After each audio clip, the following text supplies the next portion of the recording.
আজ অত্যন্ত গুরুত্বপূর্ণ একটা বিষয় নিয়ে আপনাদের সঙ্গে আমি আলোচনা করতে এসেছি। ঘটনাটা হচ্ছে আমরা প্রত্যেকটা জিনিসের বা সমস্ত কিছুর ভালো দিকটা সবসময় দেখি, কিন্তু কোথাও যখন ইনভেস্ট করবেন, বিশেষ করে শেয়ার মার্কেট বা স্টক মার্কেটের ক্ষেত্রে যখন আপনি ইনভেস্ট করবেন, যেখানে ইনভেস্ট করছেন তার নেগেটিভ দিকগুলো কি সেটা একবার অবশ্যই জেনে নেবেন, অবশ্যই জানবেন।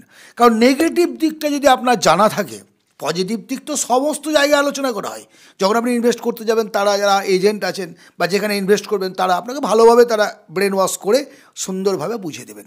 কিন্তু মধ্যবিত্ত গরিব পরিবারের ছেলেমেয়েরা কী করে বা মানুষেরা কী করে, দুটো টাকা ইনকাম করার জন্য রক্ত জল করে ইনকাম করছে, প্রচণ্ড পরিশ্রম করে, আর সেই টাকাটা যদি ছো মেরে কোনো চিল নিয়ে চলে যায়, ভালো লাগবে না।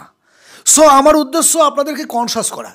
এই শেয়ার মার্কেট স্টক মার্কেটের দিনে মানুষ হাজার হাজার মানুষ ফেলিওর হচ্ছে। হ্যাঁ, আপনি 10% লোকের সফলতা দেখে কখনো বিচার করতে পারেন না যে শেয়ার মার্কেট হচ্ছে শ্রেষ্ঠ একটা জায়গা। আমি জানি এখানে অল্প টাকা ইনভেস্ট করলে কোটি টাকা রিটার্ন পাওয়া যায়, হ্যাঁ জানি, কিন্তু কতজন সেটা 70 থেকে 80%, 90% মানুষ ফেলিওর হয়। সো আপনাকে জানতে হবে আগে এর যে নেগেটিভ দিকটা কী। তাহলে যদি নেগেটিভ দিক জানা থাকে, অটোমেটিক্যালি আপনি কিভাবে সেই জায়গাটাকে ফিল আপ করবেন সেটা বুঝতে পারবেন। আজ আমি আপনাদের সঙ্গে 7টি পয়েন্ট, নেগেটিভ পয়েন্ট আলোচনা করব শেয়ার মার্কেট এবং স্টক মার্কেটের। প্রত্যেকটা পয়েন্ট গুরুত্ব সহকারে শুনবেন, জানবেন, বুঝবেন, তারপর শেষে আপনি ইনভেস্ট করবেন কি না, আমার ব্যক্তিগত অভিমত কি সেটা আপনাদের আমি বলবো সব শেষে। Point number 1, risk of loss. Share বাজার বা স্টক বাজারের ক্ষেত্রে কখনোই আপনি ফিক্সড রেটে কোনো ইন্টারেস্ট পাবেন না। এর ইন্টারেস্টটা সকালে একরকম, বিকেলে একরকম, দুপুরে একরকম, রাত্রে একরকম হতে পারে, দিন রাত ওঠানামা করছে না। কেবলমাত্র যে শর্ট টার্মের ক্ষেত্রে এটা ঘটে তা নয়, লং টার্মের ক্ষেত্রেও একই নিয়ম প্রযোজ্য।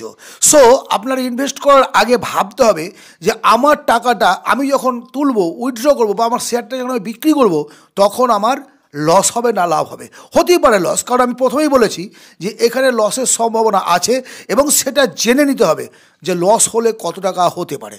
ইয়েস, কারণ আপনি যেটা ভাবছেন, আপনি ভাবলেন যে আমি এখানে টাকা ইনভেস্ট করছি, প্রচুর টাকা লাভ করবো, কিন্তু উল্টোটাও ঘটতে পারে। তো উল্টোটা ঘটলে আপনি তখন কি করবেন? এই বিষয়টি যদি আপনি প্রথম থেকে ভেবে না রাখেন, তাহলে আপনি সর্বশান্ত হয়ে যাবেন। সেকেন্ড পয়েন্ট হচ্ছে মার্কেট টাইমিং। অত্যন্ত গুরুত্বপূর্ণ এই পয়েন্টটি। শেয়ার আমরা যে দামে কিনবো, যে স্টকটা আমি কিনছি তার থেকে বেশি দামে যদি বিক্রি করতে পারি তবে লাভ হবে। তাহলে আপনি কখন বুঝবেন যে স্টকের দামটা কম? যে সময় কিনছি তখন যে দাম কম আছে আপনি বুঝবেন কী করে?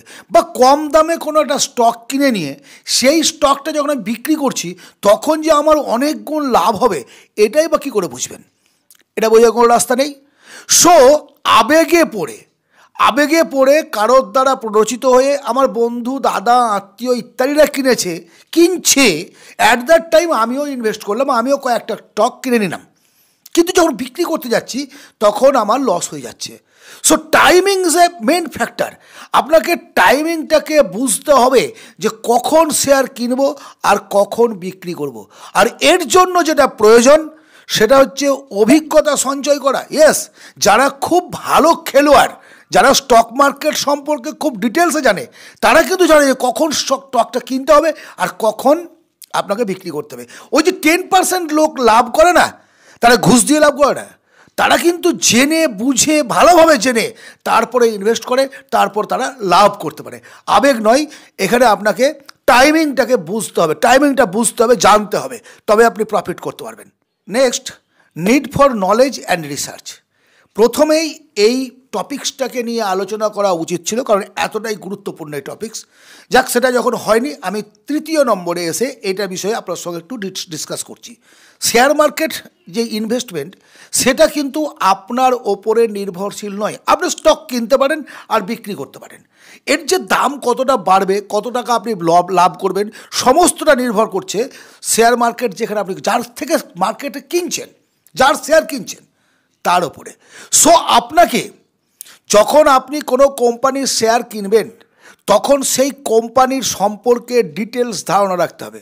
ডিটেলস, আপনি টাটা গ্রুপ অ্যান্ড কোম্পানির শেয়ার কিনছেন, তাহলে টাটা গ্রুপ অ্যান্ড কোম্পানি কে, তার প্রপার্টি কত টাকার আছে, কত টাকার তার প্রোডাক্ট হয়, কত টাকার লাভ হয়, এর ডিটেলস আপনাকে জানতে হবে।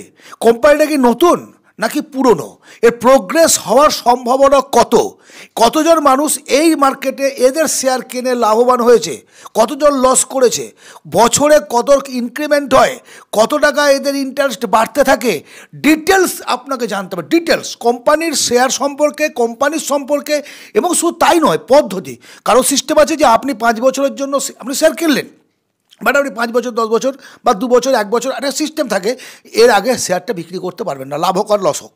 বিনিময়ে হয়তো আপনাকে একটা পার্সেন্টেজ তারা ফিক্সড পার্সেন্টেজ প্রতি বছর দিতে থাকবে বা প্রতি মাসে দিতে থাকবে।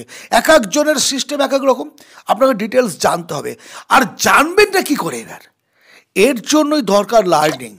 শেয়ার মার্কেটের সম্পর্কে, শেয়ার ইনভেস্টমেন্টের সম্পর্কে অনেক বইপত্র আছে, সেগুলো আপনি পড়ুন। শেয়ার গুরু আছে, অনেক অনেক অনেক বই আছে, কাদের নাম বলবো, সেগুলো লিঙ্কে আমি দিয়ে দিচ্ছি। এই বইগুলো আপনারা পড়ুন, বিভিন্ন ধরনের ভিডিও দেখুন। যারা অলরেডি ইনভেস্ট করে এবং লাভ করেছে তাদের সঙ্গে যোগাযোগ করুন, তারা কীভাবে, আর সব থেকে বড় কথা লার্নিং অ্যান্ড রিসার্চ, এটা হচ্ছে main point. Learning and research, আপনি যত বেশি জানতে পারবেন তত প্রফিট হওয়ার সম্ভাবনা বেশি। তবুও বলছি সম্ভাবনা বেশি, কারণ আপনাকে ধরে নিতে হবে যে আমার এখানে লস হতে পারে। মার্কেট রিসার্চ এবং লার্নিং আপনাকে করতেই হবে। আবেগে এখানে কোনো কাজ হবে না, আবেগ কোনো কাজ করে না। শেয়ার মার্কেটে ইনভেস্ট করতে গেলে ভালোভাবে জেনে বুঝে তারপর ইনভেস্ট করবেন।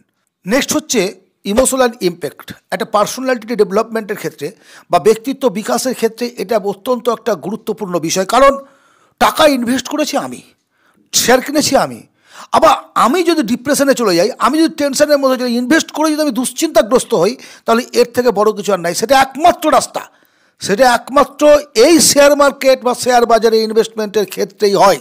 কারণ এর বললাম যে আপনি সকালবেলা দেখছেন যে আপনার প্রফিট হচ্ছে, রেট বাড়ছে, আপনার খুব আনন্দ হলো। আবার আপনি বিকেলবেলায় দেখছেন বা পরের দিন দেখছেন আপনার রেট অনেক কমে গেছে, আপনার মনে দুঃখ হলো। তাহলে একবার আনন্দ, একবার দুঃখ, একবার আনন্দ, একবার দুঃখ, এই যে চলতে থাকছে যতদিন আপনি ইনভেস্ট করে রেখেছেন। একবার মোবাইলে চোখ রাখছেন, একবার কম্পিউটারে চোখ রাখছেন, আর সবসময় দেখে চলেছেন আমার দাম বাড়ছে আর কমছে। অর্থাৎ আপনি সম্পূর্ণরূপে একটা অন্য জগতে বাস করতে শুরু করলেন। আপনার মধ্যে একটা ডিপ্রেশন চলে আসলো, আপনার মধ্যে মানসিক একটা হতাশাগ্রস্ত ভাব চলে আসলো। স্যার আমি টাকা ইনভেস্ট করে ভুলই করলাম নাকি, এখনই ভাবছেন তুলে নেবো নাকি, আবার তখনই ভাবছেন না থাক, আবার তখনই ভাবছেন তুলে নেবো নাকি। এই করে রাতে ঘুম হারাম হয়ে গেল, শরীর অসুস্থ হয়ে পড়লো। ফলে ইমোশনটাকে নিয়ে অত্যন্ত বেশি ভাবায় শেয়ার মার্কেট। এটা খেয়াল রাখবেন, কিন্তু মানসিক শক্তি যদি আপনার না থাকে ইনভেস্ট করবেন না, দরকার নেই, আপনি ইনভেস্ট করতে যাবেন না যদি আপনার মেন্টাল পাওয়ার ঠিক না থাকে। Next point, tax. এটা অত্যন্ত গুরুত্বপূর্ণ। এই কারণেই আমি প্রথমেই বলেছি যে কটি পয়েন্ট আজকে আলোচনা করব, প্রত্যেকটা পয়েন্ট একে অপরের পরিপূরক। যদি আপনি স্টকে বা শেয়ারে টাকা খাটাতে চান, বিষয়টিকে ভালোভাবে বুঝুন। এই যে ট্যাক্সের ব্যাপারটা, আপনি ধরুন রিটার্ন অফ মানি যেটা পেলেন, আবার দেখাচ্ছে হয়তো যে 12, 13, 14% বা 15% আপনি পেলেন, কিন্তু আপনি জানেন যে ট্যাক্সের এই যে শেয়ার মার্কেটের টাকা, যে টাকাটা আপনি ফেরত পাচ্ছেন লভ্যাংশ রূপে, তার ট্যাক্স দিতে হয় এবং ট্যাক্স দিতে হবে। আমার যে ভ্যালু অফ রিটার্ন, আমি যে টাকাটা পেলাম, সেই টাকাটার ওপরে যদি আমার কিছু টাকা ট্যাক্স চলে গেল, তাহলে আমার কী হলো, আমার রিটার্ন তো কমে গেল। তাহলে আমার যে প্রফিটের পার্সেন্টেজ আমি দেখতে পাচ্ছিলাম, সেই পার্সেন্ট তো পেলাম না। আমার যদি 1%, 2% ট্যাক্স কেটে নেয়, তাহলে কী হলো, আমি যদি 15 পাচ্ছি তাহলে আমি 14 পেলাম, আমি যদি 12 পাচ্ছি তাহলে আমি 11 পেলাম। অর্থাৎ আপনি যেটা দেখতে পাচ্ছেন সেটাই যে আপনি রিটার্ন পাবেন এর কোনো মানে নেই। আপনি যত টাকা পাচ্ছেন তার উপর ট্যাক্স দিতে হবে, এটা কিন্তু মাথায় রেখে তারপরে ইনভেস্টের কথা ভাববেন। অর্থাৎ আপনার পোর্টফোলিও যা দেখাচ্ছে সেটা রিটার্ন আপনি নাও পেতে পারেন। আজকের আলোচনার শেষ point, influence of external factor.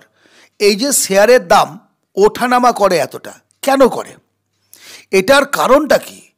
এর মধ্যে কিছু এক্সটার্নাল কারণ জড়িত আছে। তার মধ্যে প্রথম উল্লেখযোগ্য কারণ হচ্ছে পলিটিক্যাল কারণ। ধরুন একটা গভর্নমেন্ট চলছে, রানিং গভর্নমেন্ট চলছে, 10 বছর 15 বছর ধরে চলছে, তখন যে একটা স্থিতিশীলতা মার্কেটের মধ্যে এসছে, যদি হঠাৎ করে গভর্নমেন্ট চেঞ্জ হয়ে যাওয়ার একটা সম্ভাবনা থাকে, শেয়ার পড়ে যেতে পারে, শেয়ার দাম কমতে পারে।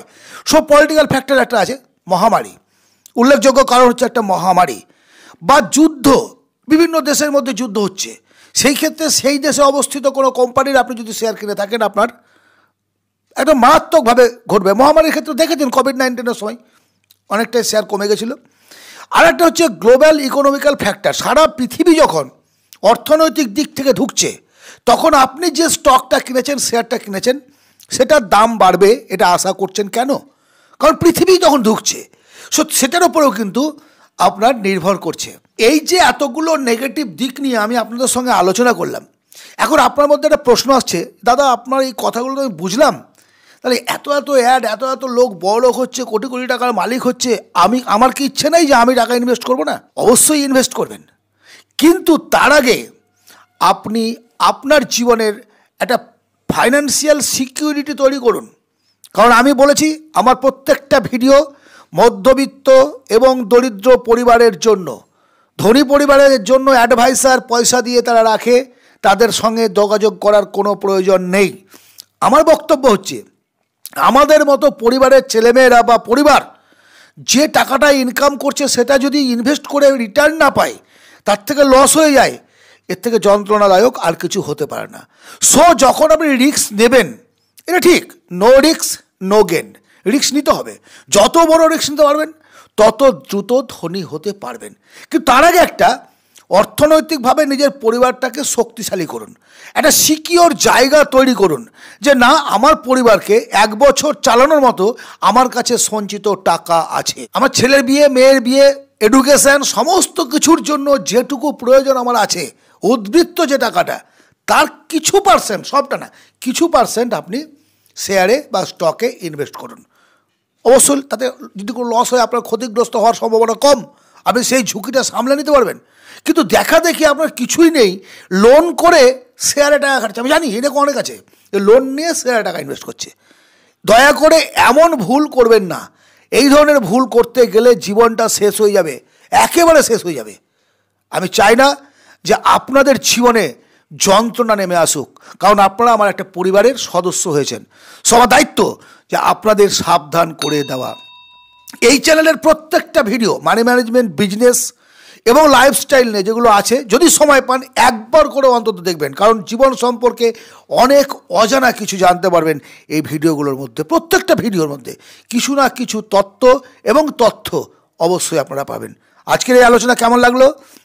যদি ভালো লাগে, যদি অবশ্যই একটা লাইক করবেন, সাবস্ক্রাইব করবেন, কমেন্ট করবেন, বন্ধু বান্ধবদের মধ্যে শেয়ার করুন, প্রত্যেককে জানান, প্রত্যেককে জানা উচিত, বিষয়গুলো প্রত্যেকের ভাবা উচিত। এই যখন তখন যেখানে সেখানে ইনভেস্ট করে দিয়ে আত্মীয় স্বজনরাও ফেলিয়ার হচ্ছে, পরের যন্ত্রণা তো কিছু আসতে পেতে হচ্ছে। বাড়িতে আগুন লাগলে একটা টিকটিকিও বাঁচে না, তাকেও আঁচ নিতে হয়, সে তো অপরাধ কিছু করেনি, তারপরেও এটা নিয়ম। সো কনসাস করার দায়িত্ব আপনারও। ভালো থাকবেন, পরবর্তী ভিডিওতে আবার কথা হবে।